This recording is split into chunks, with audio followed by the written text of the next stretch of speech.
بسم الله الرحمن الرحيم. السلام علیکم ورحمۃ اللہ وبرکاتہ۔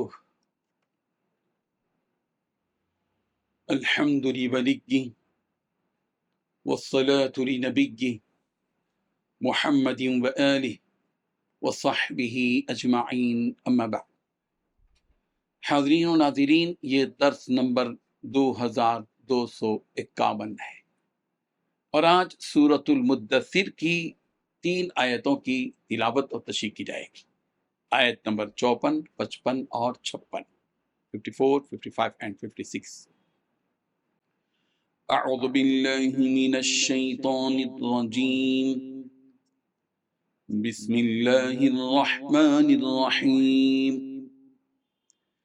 کلا انہ تذکرہ فمن شاء ذکرہ وما يذكرون إلا أن يشاء الله هو أهل التقوى وأهل المغفرة صدق الله العظيم۔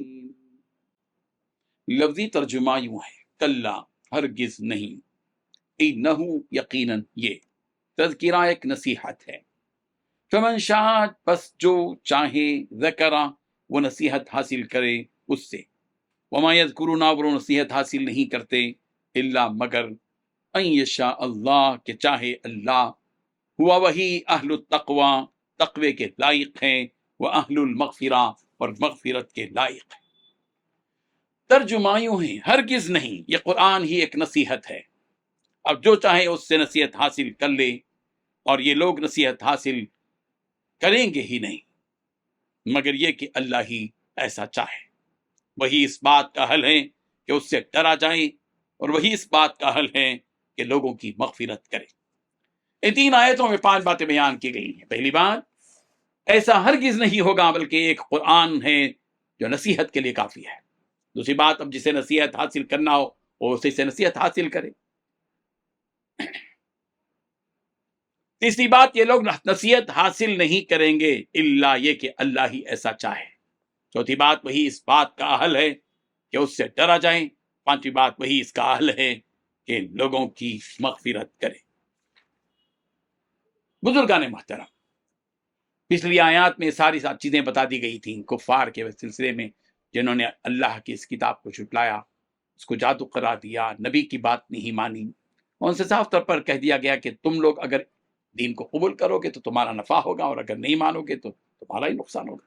لیکن اس حقیقت کو تسلیم کر لو کہ یہ جو قرآن مجید ہے یہ نصیحت کے لیے بالکل کافی ہے، اس میں کوئی جھول، اس میں کوئی نقص نہیں ہے، اور اس کتاب کے نازل کیے جانے کے بعد کسی اور کتاب کا کوئی محتاج نہیں ہے۔ اس میں ساری باتیں وافر مقدار میں، واضح انداز میں، 2 اور 2 4 کی طرح دودھ کا دودھ اور پانی کا پانی کر دیا گیا ہے۔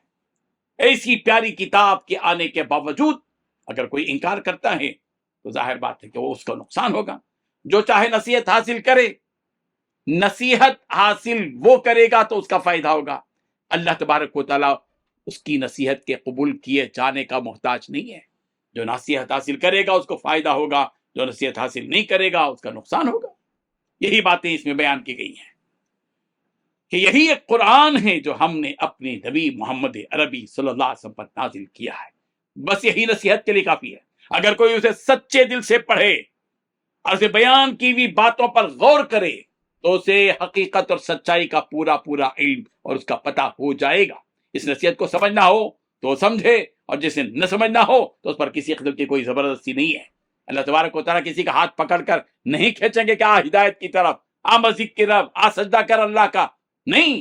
اللہ تبارک و تعالیٰ حکم دیتے ہیں، ماننے والا مانے گا، نصیحت حاصل کرے گا، دین کی طرف آئے گا، رب ذوالجلال کا منظور نظر بنے گا، مغفرت حاصل کرے گا، رب ذوالجلال کی رحمتوں کا حقدار بنے گا، اور جنت کو پالے گا، اپنی آخرت بنا لے گا۔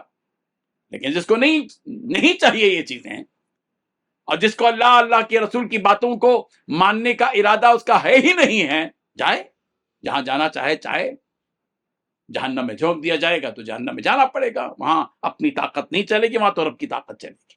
بدلنا اپنے آپ کو ہے، جو خود اپنے آپ کو بدلے گا اللہ تعالیٰ اس کو بدلیں گے، اور رب ذوالجلال کا نظام یہی ہے، ان اللہ لا یغیر ما بقوم حتی یغیروا ما بانفسہم، اللہ تبارک و تعالیٰ کسی بھی قوم کی حالت کو اس وقت تک نہیں بدلتا جب تک کہ وہ قوم اپنے آپ کو نہ بدلے۔ لہذا اللہ تعالیٰ ہی سے ہدایت مانگا کرو، اس لیے کہ اس کی رضا کے بغیر کوئی بھی ہدایت پا نہیں سکتا، اور اسی سے ڈرو، اس سے کہ وہی ایسی ذات ہے کہ جس سے ڈرا جا سکتا ہے، اور وہی رب ہے جو مغفرت فرمانے والا ہے، اس کے علاوہ کوئی نہیں جو تمہیں دوزخ کی آگ سے بچا سکے۔ لہذا اللہ تعالیٰ کی اس نصیحت کو قبول کرو، اس کے عذاب سے ڈرتے ہوئے اس کے بتلاوے راستے کو اپنا لو، نصیحت کو قبول کرو، اپنی لغزشوں پر اللہ تعالیٰ سے معافی مانگتے رہو، یہی ایک طریقہ ہے جو انسان کو اللہ کے عذاب سے بچا سکتا ہے۔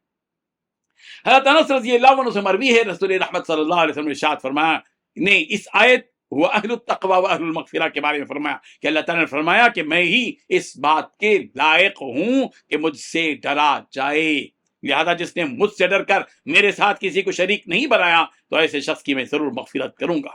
یہ ترمذی کی روایت ہے، لیکن اگر کوئی اس سے نہ ڈرے اور کو اس کی عبادت میں شریک کرے تو ظاہر بات ہے کہ ایسے شخص کو اللہ تعالیٰ دوزخ کی آگ میں جلائے گا۔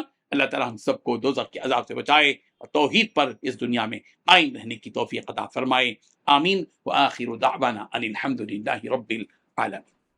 ڈیلی درس قرآن کو سبسکرائب کیجئے، اپنے تاثرات اور مشورے ارسال کیجئے، اور اپنے متعلقین کا گروپ بنا کر انہیں روزانہ درس قرآن بھیجئے اور اجر و ثواب پائیے۔ جزاکم اللہ خیر۔